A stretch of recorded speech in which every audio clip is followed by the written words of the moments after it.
If there's one thing that with every single listing always seems to be a pain point for sellers, it's staging. And staging is so important. The way that I do it is I'm a dude. I won't even pretend to be an interior designer. So I have a professional stager that I trust, bring her into each listing. She'll walk through, kind of make a homework list of things that in a perfect world that she thinks would work best with the listing. Very rarely does it include bringing anything in or prettying anything up or anything like that. What she really does is she goes through and uses what is currently in the home and, minimizes individual rooms or adjusts individual rooms just to basically showcase what she thinks is the home's best features. She makes this list, she gives it to the sellers, and then the sellers go to work and get the action items done on the list. And this, for some reason, is always such a pain. I swear my sellers end up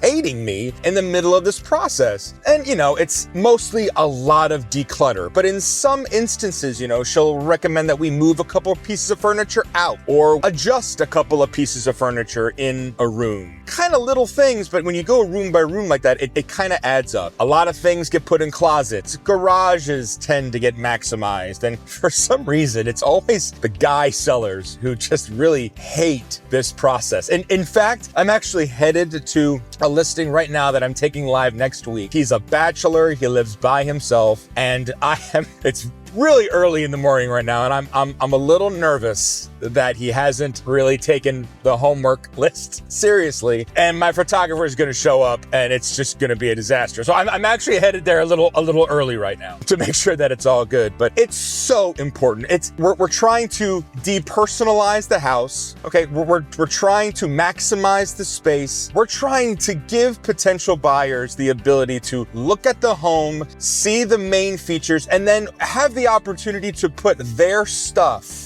in their minds, kind of put their things in the home the way that they want to see it. That's what staging is all about. It's about maximizing the space. A fantastic example of this is I just had a listing go live last week, and I brought my stager in and she gave them a homework list. And God love these clients. They're a little bit older than some of my other clients, and it took them a good month and a half to do the entire staging list homework. But they took it so seriously and fully committed to it. And by the end of it, they were exhausted, and yeah, they were a little unhappy with me. But it looked beautiful. The pictures were perfect. We put the home on the market. It sold in 3 days for $10,000 over asking price. And the main piece of feedback was how cute the house was, how well it was staged, and how it really showcased all the space. I'm not just making it up. I mean, it really does make an impact. So for all of you sellers out there, yes, price is by far the most important thing. But the second thing you have got to remember is that the way your home is presented, presentation is almost just as important. I mean, it can mean $10,000 to $15,000 to $20,000 worth of difference. I know it's a good amount of work, but do not skimp on the staging process. It is paramount for your listing success.